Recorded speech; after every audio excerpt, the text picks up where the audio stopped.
Hello, everyone. Good afternoon. Good afternoon, and welcome to the first day of our live broadcast here on YouTube. I'm just going to check to make sure that everything is yay. I can see me. Everything is going great. Broadcast here on YouTube. Okay, so welcome to our first day of live here on YouTube. We are going to be here live every day for the rest of the year. So my name is Joanna Daniel, and if you're new to the channel, we work with adult survivors of childhood trauma and abuse. We provide a safe place for people to heal through conferences, retreats, and online courses. We also have an online healing school, and I'll put details below. So I want to welcome you and thank you for joining us on this journey. Now, the reason why we've decided to do daily lives, and I started it, I think, back in September before our conference. But when I heard that we're going to in Wales, I live in Wales, that we're going into another 2 weeks of lockdown, full lockdown, I knew that it was challenging for people in the beginning in March when we had the first lockdown, and I knew that this time will be no different. Welcome. I can see that somebody has joined. You can feel free to put your questions or comments in the comment section. So I knew that the first lockdown was difficult, and I know that this one was not going to be any easier. I'm a counselor and I work with around mental health, so I know winter is often a difficult time for people, and if we're going into lockdown in autumn winter, it's going to be challenging. And just as a way to help people to manage, myself and an amazing number of my colleagues who work in different specialist areas will be with me, talking and sharing information and tips and answering your questions and resources and things that you can do to manage. So, for example, tomorrow I'm talking to Alison, and Alison is a therapist, and we're going to talk about how to deal with anxiety. We're going to talk about depression. We're going to talk about parenting in the pandemic. We're going to talk about relationships and just a wide range of different topics that we're going to do. We're going to have music and we're going to have cooking. What are those foods that we eat that heal, that can help us during this time? And basically just going to provide resources and information to help your overall sense of well-being while we go through this together, because sometimes we can feel like we're on our own and we're all alone and nobody understands. And I just got this description of not necessarily anxiety, but I had this description this morning, and I thought I'd share this as a way of helping you to cope as well with anxiety and anxious thoughts and anxious feelings. I can see that people are joining. Really welcome, really glad to have you. I'm going to try and go on my phone just to make sure that if you're having any questions that I can see them and I'm not missing your questions. So somebody just described this period as, let me just read it to make sure I'm saying the same thing. Like, I'm underwater and I'm unable to breathe. And the thought of coming up for air, we don't know how to, some people don't have the tools to just like breathe, because you feel like you can't breathe on the water when the pressures come.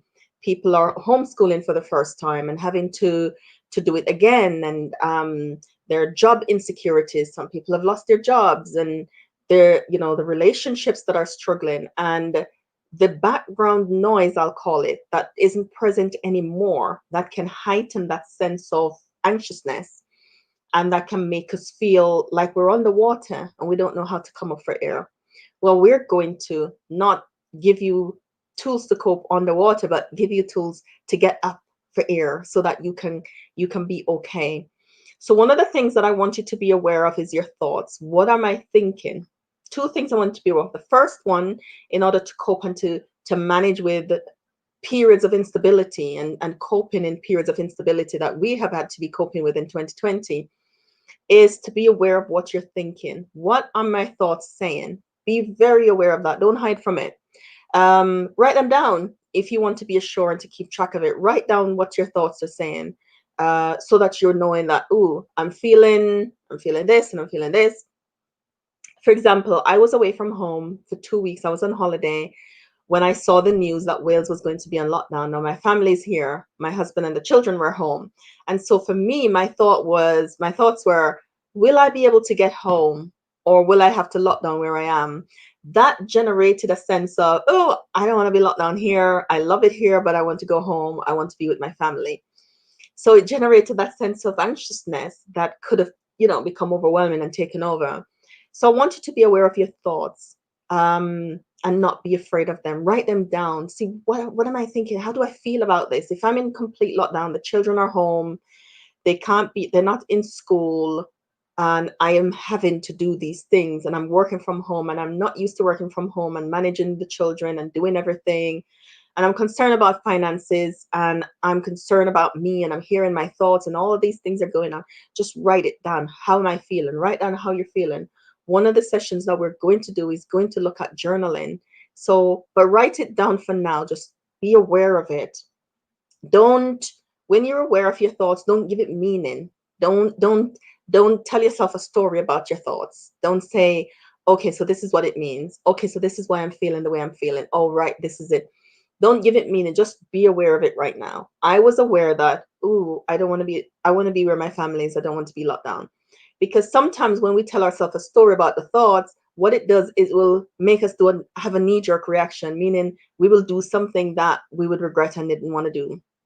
So I was going to book myself a train to come home on Friday, which would have been a lot of money booking it at short notice, because my thing was, I don't want to lock down here. I want to be locked down with my family. So I gave those thoughts feet. I gave those thoughts. I told myself a story. You're going to be locked down without them. You don't know how long that will be. You're going to miss them. They're going to miss you. You won't be able to cope. Did you see the how easy it is for our thoughts to spiral, and our thoughts will always spiral in a negative direction. We have to really train it to go in another direction. So I rang my husband and I said, I'm going to book a train to come home. And then we agreed for him to pick me up. But then the long distance and all of that kind of stuff went on until in the evening we thought, you know what? It's okay. We're going to be fine. I'm going to stay until Sunday. You'll meet me where you were supposed to meet me to pick me up, and I'll be home. And we got home fine and everything was safe. But when we give our thoughts a meaning and tell ourselves a story about it, then it has the potential to spiral in a negative direction. So what I'm saying, be aware of it. Look at it. Do you have a pattern of negative thoughts?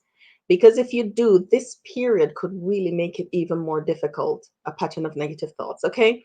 So write them down for now. And tomorrow we're going to go some more into with Allison, how you can really harness those and manage them so that they're not taking you over.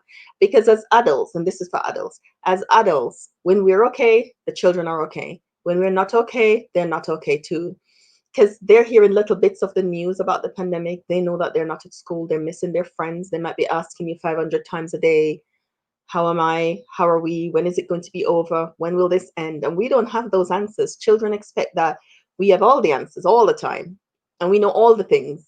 Like even when the pandemic is going to be over, we should know.